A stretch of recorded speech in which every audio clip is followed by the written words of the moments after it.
ร์อยู่เฮือนบ่แอร์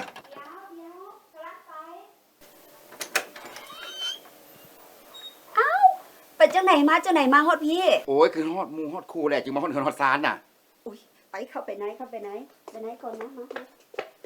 เอากินน้ำก่อน ขอบใจ เป็นไหนเรียกงานเพิ่น ก็ธรรมดาเรื่อยๆแล้วตู่ดิ ก็ดีลูกค้าก็หลายขึ้น มีหยังบ่นี่มาหาฮอดเฮือนนี่ บ่มีหยังแต่เฮาสิซื้อทัวร์ไปเที่ยวก็เลยมาชวนตู่บ่สนใจไปนำเฮาอ่ะ อย่าแหละเฮาคิดว่าเฮาสิซอยเวียกพวกเฮาอยู่เฮือนดีกว่า อีกอย่างนะราคาก็คือสิแพงเฮาบ่มีเงินหลายดอก โอ้ยเฮาก็บ่มีเงินหลายคือกันเฮาสิไปกู้จึงไป ตัวสิกู้เงินเพื่อไปเที่ยวนี่หว่า ก็แม่นถ้าเฮาบ่ไปกู้เฮาสิเอาเงินใส่ไปเที่ยวค่าใช้จ่ายในครอบในครัวเฮาก็ต่ำกะหลายค่าใช้เงินตัวเองก็คือสิยาก มันบ่สมเหตุสมผลที่ตัวจะกู้ยืมเงินเพื่อไปเที่ยวแบบบ่มีประโยชน์ บ่เป็นหยังเฮาก็มีเงินเดือนพอสามารถจ่ายได้แต่ละเดือนอยู่ก็สิมีปัญหาหยังติ ตัวหาก็บอกเฮา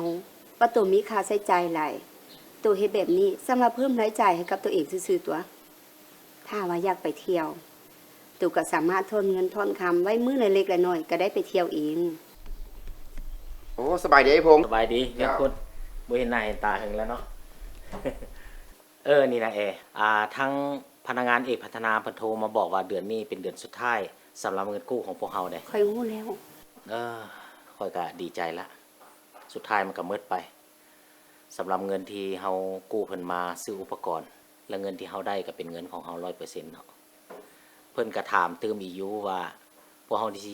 สิกู้เพิ่มบ่เจ้าคิดว่าจังไดมีหยังจำเป็นบ่ เดี๋ยวให้ค่อยคิดรายมือก่อนว่าตัวใดจำเป็น แต่ค่อยคิดว่าเฮาควรพักไว้ก่อนบ่ถ้าระยะใดระยะหนึ่งก่อนเราจะค่อยกู้เพิ่มอีกก็ได้ ให้ทอนเงินได้ก่อนบ่ไป ก็ดีคือกัน